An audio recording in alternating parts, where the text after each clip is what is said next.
एक साहब कहने लगे, मुझे एक जिन मिला जो समंदर के अंदर रहता है।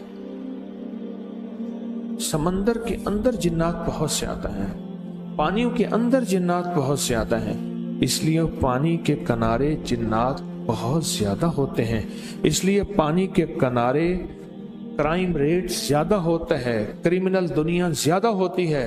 अब पानियों के किनारे चेक करना जरा, दरियाओं के किनारे रहने वालों में नेक शरीफ बहुत होते हैं, लेकिन ऐसे लोग बहुत ज्यादा होते हैं जिनमें जराइम की दुनिया हो। हकीकत बता रहा हूं।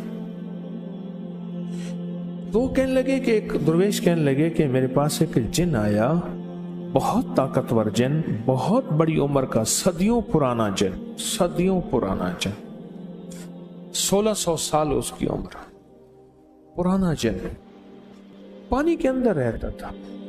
तो कहने लगा, मैंने उससे पूछा तो पानी के राज बता। कहा कि पानी के राज बताते बताते उसने कहा कि 7 समंदर हैं और हर समंदर की हाकिम सूरत फातिहा की एक आयत। 7 समंदर हैं और हर समंदर की जो हाकिम है, जो यानी जिस पे समंदरों पे हुक्मरानी करती है जो चीज, वो सूरत फातिहा की आयत है।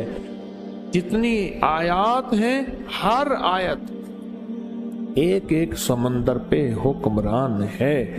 और कहने लगे, मैंने पूछा, उन साहब ने मुझे बताया, मैंने पूछा जो सूरत फातिहा पढ़ता है उसके बारे में आपका क्या ख्याल है?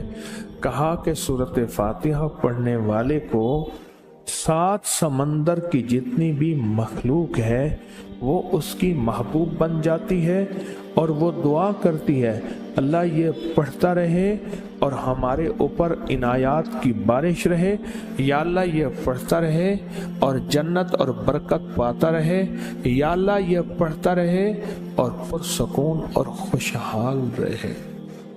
और भी बड़ी दुआएं करती है।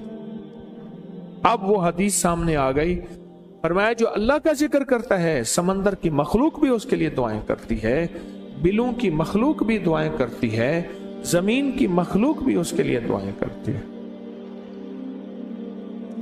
हर आयत एक समंदर की हाकिम है, बादशाह है, शहनशाह है। दूसरी आयत दूसरे समंदर की बादशाह और शहनशाह, तीसरी आयत तीसरे समंदर की बादशाह। इस तरह 7 आयत और समंदर की शहनशाह है।